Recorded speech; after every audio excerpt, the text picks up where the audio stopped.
Salam saudara yang kekasih dalam Tuhan, kembali lagi dengan saya Pendeta Lintong Nainggolan di channel GSKI Serang City dalam acara Berita Suara Kebenaran.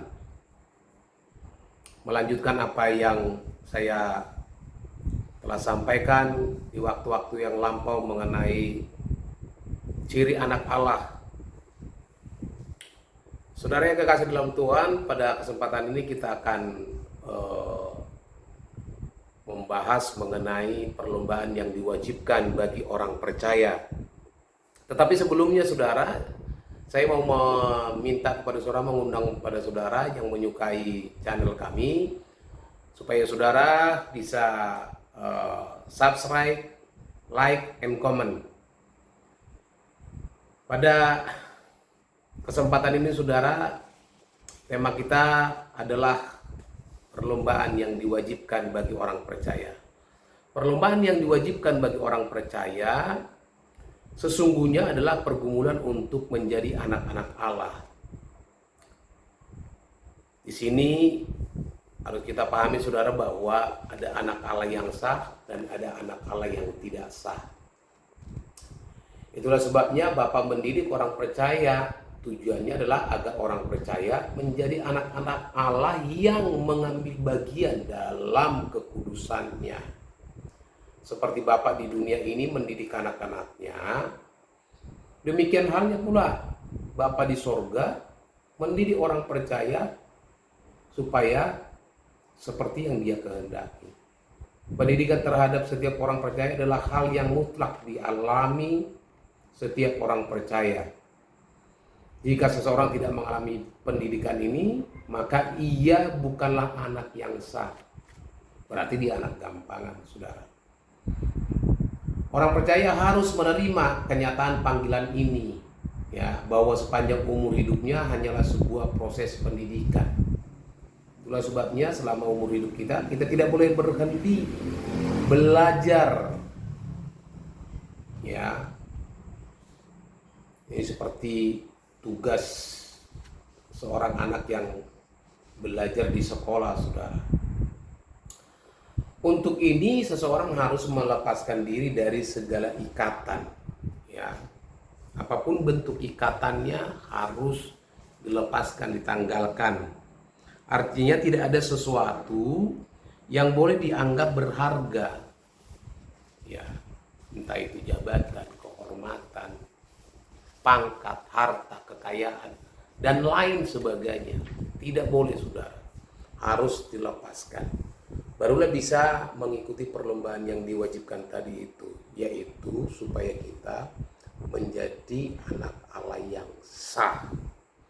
Nah, berkenaan dengan hal ini, Tuhan Yesus berkata bahwa tiap-tiap orang yang tidak melepaskan dirinya dari segala miliknya tidak dapat menjadi muridku. Jadi memang tidak bisa dipungkirin, orang yang mau menjadi anak Allah yang sah, cirinya harus melepaskan diri dari segala miliknya, ya. Begitu sulitnya perjuangan untuk menjadi anak-anak Allah ini, maka seseorang harus melepaskan diri dari segala kesenangan dan kenyamanan hidup seperti yang dinikmati oleh orang-orang yang tidak menjadi umat pilihan. Ini adalah realita yang harus dialami. Tidak ada pilihan, saudara. No choice, ya. Nah, kalau seseorang sudah menganggap ada sesuatu yang dinilai berharga, maka ia tidak akan bertumbuh menjadi anak-anak Allah seperti Tuhan Yesus. Anak Allah yang sah itu modelnya itu Tuhan Yesus, saudara. Gitu. Nah, bagaimana bisa menjadikan segala sesuatu menjadi tidak berharga? Tidak ada cara lain, saudara, selain tercelik mengenali dan menghayati kemuliaan sebagai anak-anak Allah. Ini adalah kehormatan, saudara. Nah, bahwa menjadi anak-anak Allah itu hal yang paling mulia, lebih dari segalanya, lebih dari apapun. Itulah sebabnya Paulus mengatakan bahwa orang percaya lebih dari orang-orang yang menang. Ya, ada satu pujian dulu yang cukup populer, ya. Kitalah umat pemenang, kita umat pemuji. Gitu. Padahal kenyataannya saudara, orang yang menyanyikan itu belum tentu memiliki perjuangan yang proper, yang pantas sehingga dia layak disebut umat pemenang. Yesus dikatakan pemenang karena memang Yesus berjuang, saudara. Nah, dalam hal ini saudara, kita harus memahami bahwa menang dalam teks aslinya adalah hupemikao, ya, hupomikao yang artinya menaklukkan. Orang-orang Roma berhasil menaklukkan bangsa lain, ya, mereka orang-orang yang berjaya. Sebaliknya, orang Kristen pada waktu itu sebagai orang-orang yang kalah. Orang yang dipersekusi, orang yang di persona non grata. Tetapi Paulus mengatakan bahwa orang percaya lebih dari mereka, ya, lebih dari orang-orang Roma itu maksudnya. Sebab orang percaya adalah anak-anak Allah yang akan mewarisi kemuliaan bersama-sama dengan Tuhan Yesus. Nah, oleh sebab itu orang percaya harus menerima kalau mereka seakan-akan menjadi orang yang kalah. Ya, sama halnya saudara seperti gereja ditutup, tapi orang Kristen kan tidak boleh membalas kejahatan dengan kejahatan, balik menyerang orang yang menyerang gereja begitu. Ya. Nah, di dunia ini orang percaya seperti orang kalah, tetapi mereka menjadi orang-orang yang menang di kekekalan. Itulah sebabnya Tuhan Yesus menulis suratnya kepada 7 jemaat yang ditulis di dalam kitab Wahyu, agar orang percaya menjadi orang-orang yang menang. Tuhan Yesus berulang kali mengatakan di kitab Wahyu, menanglah kamu seperti aku menang. Menanglah kamu seperti aku menang. Itu berulang kali saudara disampaikan oleh Tuhan Yesus. Itu sudah memberikan indikasi yang kuat kepada orang percaya bahwa orang percaya harus berjuang. Gitu. Jadi menjadi anak Allah yang sah itu harus diperjuangkan, saudara, tidak otomatis gitu. Nah, oleh karena itu saudara yang kekasih, dalam salib ada perjuangan untuk disahkan sebagai anak-anak Allah. Ya. Ada suara yang berkata dari surga, inilah anakku yang kukasihi, kepadanya lah aku berkenan. Itu perkenanan itu terjadi ketika Tuhan Yesus melakukan perjuangan yang pantas untuk disebut sebagai anak Bapa di sorga. Nah, dalam hal ini kita mengerti mengapa Paulus tidak bermegah dalam apapun selain dalam salib Tuhan, saudara. Kepada jemaat Korintus, Paulus bermegah dalam kelemahan.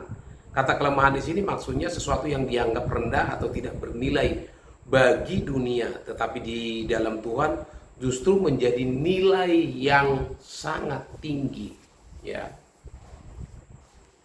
Sangat mulia, saudara.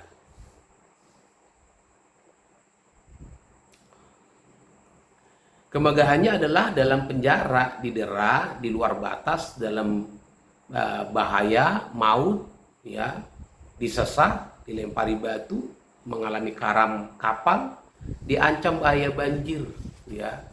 Belum lagi ketika dia harus berhadapan dengan binatang buas diadu, ya, di dalam sebuah gelanggang. Ya, belum lagi berhadapan dengan penyamung di dalam perjalanannya dalam pemberitaan firman. Bahaya di kota, bahaya di gurun, ya. Serangan dari saudara-saudara palsu dari kaum sebangsanya dan lain sebagainya itu. Setelah melewati semua ini, Paulus lulus sebagai anak Allah, ya, sebab untuk dimuliakan bersama-sama dengan Tuhan, sebagai anak-anak Allah kita harus menderita bersama-sama dengan Kristus, ya.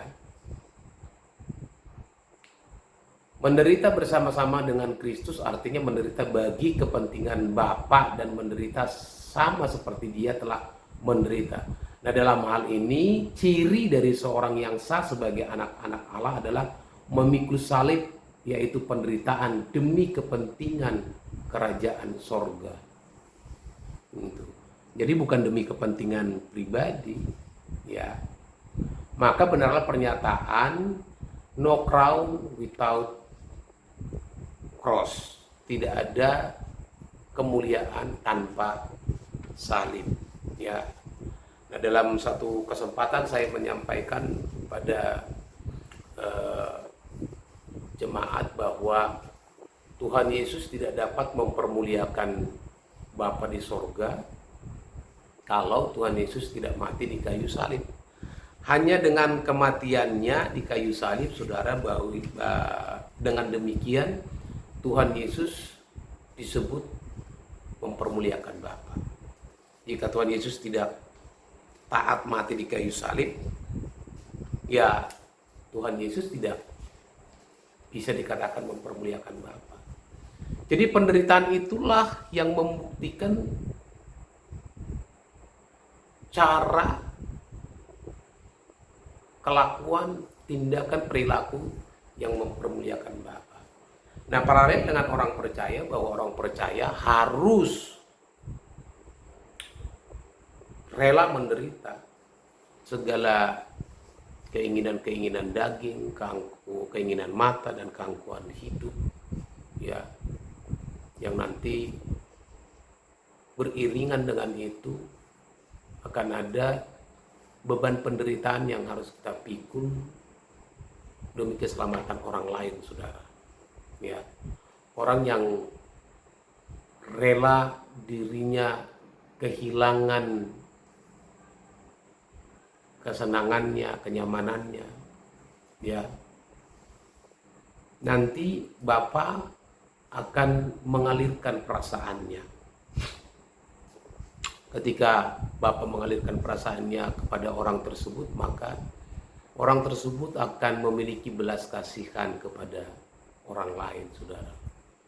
Sebab cara memandangnya sudah sangat berbeda. Jadi seperti dia mengharapkan dirinya diselamatkan oleh Allah, demikian juga dia berbelas kasihan mengharapkan orang lain juga mengalami keselamatan yang sama. Tidak mungkin dia bengis terhadap orang lain, saudara. Tidak mungkin dia memiliki kebencian kepada sesamanya. Ya, sebaliknya hatinya akan limpah dengan belas kasihan. Ya. Dan biasanya orang-orang seperti ini akan rela mempertaruhkan apapun bagi keselamatan orang lain, saudara. Nah, oleh karena itu, saudara yang kekasih dalam Tuhan, inilah yang disebut dengan perlombaan yang diwajibkan tadi itu, yaitu mensahkan diri menjadi anak Allah yang berkenan. Bukan hanya sekedar anak dalam sebutan, tetapi anak dalam keberadaan. Dalam keberadaan itu berarti setiap apa yang kita lakukan, kita perbuat, kita ucapkan dengan kata-kata, dan juga kita pikirkan dan renungkan, haruslah sesuai dengan pikiran dan perasaan Bapa. Ya. Demikian, saudara, penjelasan saya yang singkat ini mengenai perlombaan yang diwajibkan sebagai subtema dari ciri-ciri anak Allah yang sah. Semoga penjelasan ini memberkati pendengar semua, pecinta suara kebenaran dimanapun berada. Doakan supaya channel ini terus berkembang dan menjadi berkat buat umat percaya dan juga bagi siapapun yang mendengarkan suara kebenaran ini. Puji Tuhan, Tuhan memberkati kita semua. Sola Gracia.